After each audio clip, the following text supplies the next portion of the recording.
Salam la famille, toujours pas d'intro, mais un plaisir de vous retrouver encore une fois pour parler football. Le Barça a encore joué aujourd'hui. On a du mal à y croire. On a l'impression que le match contre Celta Vigo, c'était hier. Et non seulement le Barça a joué aujourd'hui, mais dans 4 jours, le Barça joue la finale de la Coupe du Roi contre le Real. Dans 8 jours, c'est la demi-finale de la Ligue des Champions contre l'Inter. Les matchs au Barça s'enchaînent actuellement d'une manière. Flick a été obligé de tourner aujourd'hui. Il n'a pas eu le choix. Et il a réglé 2 problèmes en même temps. Le premier problème, c'est qu'il fallait reposer certains. Du coup, on a pu reposer beaucoup de joueurs aujourd'hui. On a vu la titularisation sur le côté droit d'Eric Garcia. C'était peut-être sa plus grosse performance de la saison. Sur le côté gauche, Hector Ford, le boudeur contre Celta Vigo. On a vu aussi la titularisation de l'autre boudeur, notre ami Ansu Fati, qui a fait sa première titularisation depuis octobre 2024. C'est pour dire, Dani Olmo qui a retrouvé sa place. À la base, il remplace personne. C'est lui qui devait être là. C'est Firmin juste et Gavi qui l'a dépanné de temps en temps. Donc, Gavi qui a remplacé De Jong dans ce classement-là, Kubarsi qui a été reposé lui aussi, il y a Araujo qui a démarré à sa place, et Ferran Torres en haut qui a remplacé Lewandowski qui s'est blessé et qui ne jouera pas la finale contre le Real. Flick a réglé un autre problème, c'est-à-dire il y avait des boudeurs contre Celta Vigo. On a vu Ansu Fati, il y a une image de lui qui circule, qui s'était bien échauffé lors du match contre Celta Vigo, qui pensait qu'il allait rentrer en deuxième période, et tu vois qu'il donne un coup dans une glacière quand on lui dit finalement de venir s'asseoir. Tu as à la fin du match aussi contre Celta, notre petit Hector Ford, qui sait qu'il est bien meilleur techniquement que Gérard Martin, qui comprend pas pourquoi il joue, et à la fin du match, tu le vois qu'il n'a pas envie de saluer Hansi Flick. Donc, conséquence, Hansi Flick, il les met tous aujourd'hui devant le fait accompli. Vous voulez jouer, on doit tourner. Jouez. Si vous ne faites rien, ne venez plus réclamer de temps de jeu. Et aujourd'hui, très sérieusement, ils ont fait le taf. Et ce 11-là, même si ça change notre 11 de départ, c'était suffisant pour Mallorca. Parce que Mallorca, ils n'avaient même pas le choix. Ils ont été obligés de tourner parce qu'ils ont beaucoup de blessures et pas mal de suspendus. Dani Rodriguez, leur meilleur milieu offensif, suspendu. Maffeo, le meilleur défenseur, limite meilleur latéral droit, suspendu. Mouriki, meilleur buteur, blessé. Donc, pas mal de blessures. Ils ont 5 ou 6 titulaires qui n'ont pas joué aujourd'hui. Du coup, la tâche était beaucoup plus simple pour le Barça. Et pour illustrer tout ça, en première mi-temps, le Barça ne marque pas, mais le Barça a 24 tirs. 24 tirs, 5 cadrés, pas de but. Il y a une balle qui a été déviée, un tir de Gavi qui est allé sur le poteau. Donc, du coup, tu as une première période où Mallorca, il n'existe pas. Mallorca, jusqu'à la fin du match, 0 tir cadré en première mi-temps. Donc, même pas besoin de donner leur nombre de tirs. C'est 0.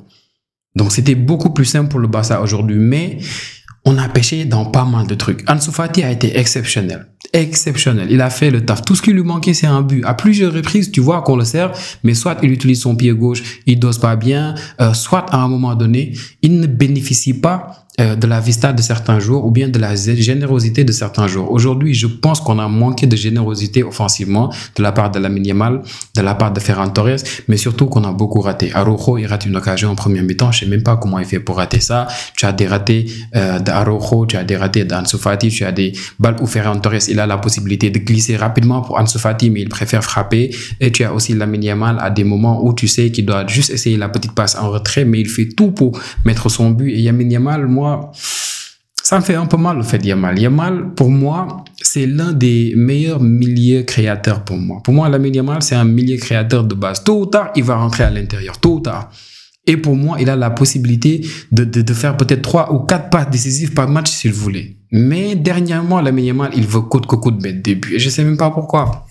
Même si en première période, on voit qu'il a mis une passe de l'extérieur du pied, magnifique pour Dani Olmo. Dani Olmo, lui aussi, qui a raté cette grosse chance-là pour le Barça. Donc, en première période, le Barça, le danger venait de partout. De partout. Et tu avais un Hector Ford sur le côté gauche qui était exceptionnel.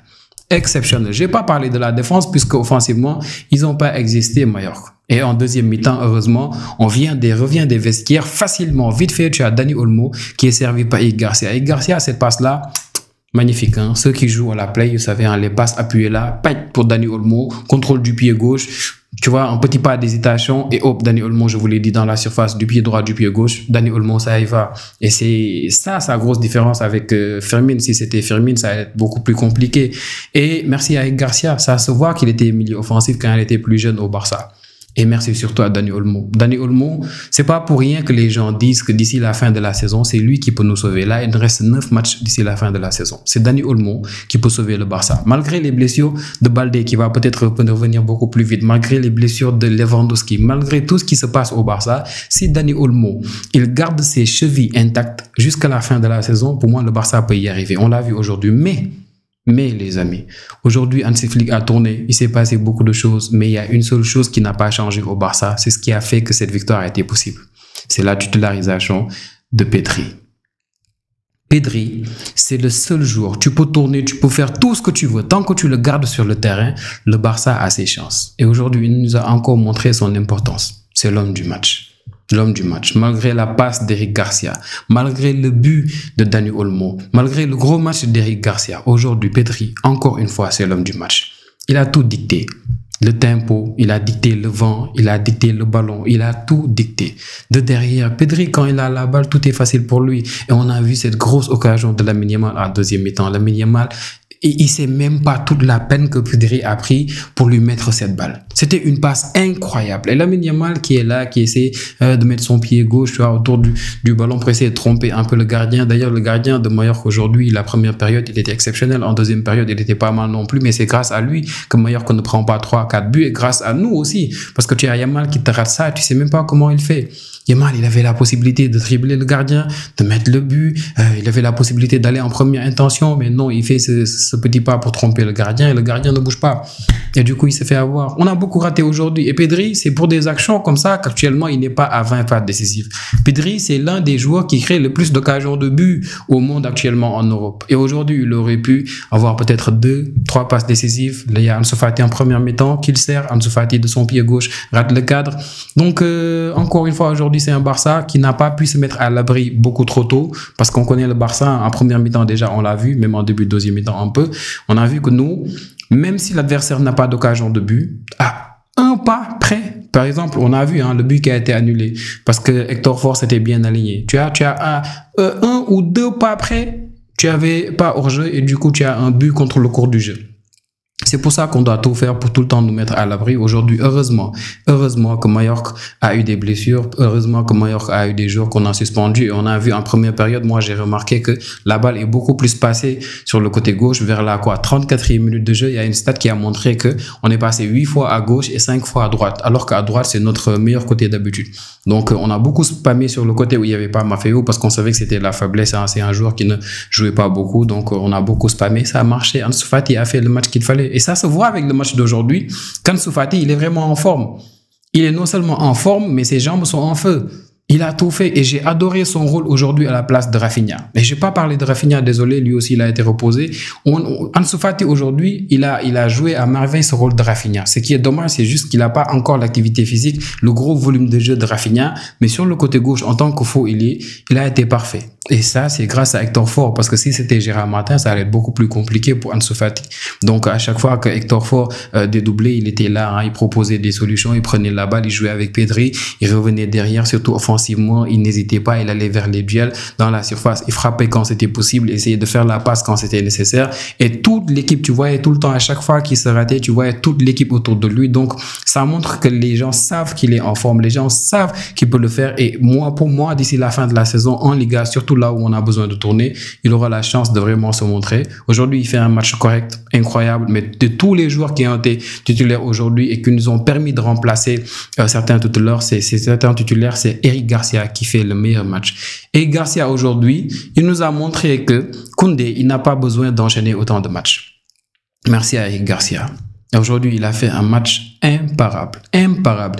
Il a été intéressant défensivement, même s'il n'y avait pas grand-chose à faire. Mais surtout offensivement, il a tout le temps essayé de faire la bonne passe. Il a essayé de jouer avec Lamine Yamal. Ça ne se ressentait pas trop. Par exemple, je me rappelle, 2 matchs avant, tu avais Rafinha et tu avais Koundé sur le côté droit. Et tu sentais que Koundé et Rafinha n'avaient pas beaucoup d'automatisme. Aujourd'hui, Eric Garcia et Yamal, tu ne sens pas ça. Et c'est ça que j'ai aimé dans le match d'Eric Garcia aujourd'hui. Il a fait un match incroyable. Mais encore une fois, Pedri, homme du match aujourd'hui, il nous a sorti de ce match.